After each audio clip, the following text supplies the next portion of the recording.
তো সকল ফেসবুক ফ্রেন্ডকে আমি দেখাতে চাইবো, এই যে মুরগিটাকে দেখতে পাচ্ছ, এটাকে সাপে বাইট করেছে এবং মুরগিটা মারা গেছে। আর সাপটা যে টায়ারটা পিছনে রয়েছে বাইকের, এই না টোটোর টায়ার, এরই মধ্যে সাপটা নাকি রয়েছে। এটা মুরগির গোয়াল, ভাইরা মুরগি পালন করে রেখেছে, দেখেছ প্রসিজার হেভি সিস্টেম করে রেখেছে। তো চলো যাই হোক, দেখা যাক কি সাপ রয়েছে। বলছে এই টায়ারটার মধ্যে নাকি রয়েছে, এটার ভেতরেই রয়েছে।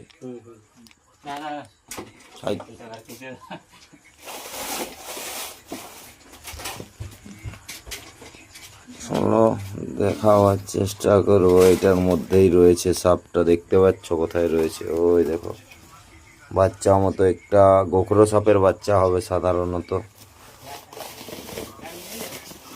এই দেখো, দেখতে পাচ্ছ এরই ভিতরে রয়েছে, যাকে আমরা গোখরো সাপের বাচ্চাটাই।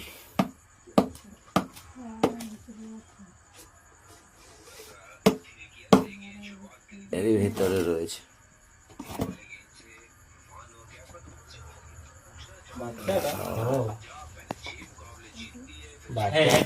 अरे तेरी माँ का टायर फटा था रे भाई, টায়ার ফুটা हुआ রে দাদা, দেখিছো? এটা হ্যাঁ, এটা খরিশ সাপের বাচ্চাটা, খুব বেশি বড় সাইজের নাই। তো এই সাপটাই বাইট করেছে, তাতেই মুরগিটা কিন্তু মারা গেছে। দুটো মুরগি মারা গেছে। সাপটা খুব বেশি বড় সাইজের নয়, তারপরেও মুরগিগুলো মারা গেছে। বাপ রে বাপ,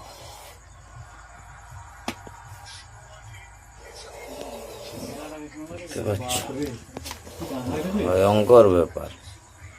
এইটুকুন বাচ্চা সাপটা দুটা মুরগিকে বাইট করেছে, মুরগিগুলো মারা গেছে।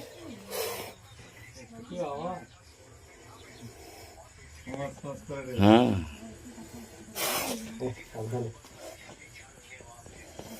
ভয়ঙ্কর ব্যাপার।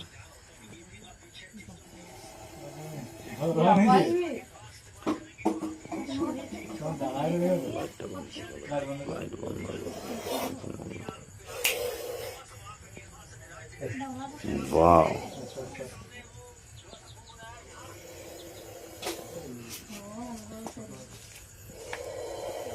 দেখতে পাচ্ছ এইটুকু বাচ্চা সাপ দুটা মুরগিকে কামড়েছে, মুরগিগুলো মারা গেছে। অনেকের মনে ধারণা থাকে সাপের নিঃশ্বাসে নাকি মুরগি মারা যায়, বাট সম্পূর্ণ ভুল কথা। সাপের নিঃশ্বাসে মুরগি মারা যায় না, সাপটা বাইট করে, যার কারণে মুরগিটা মারা যায়।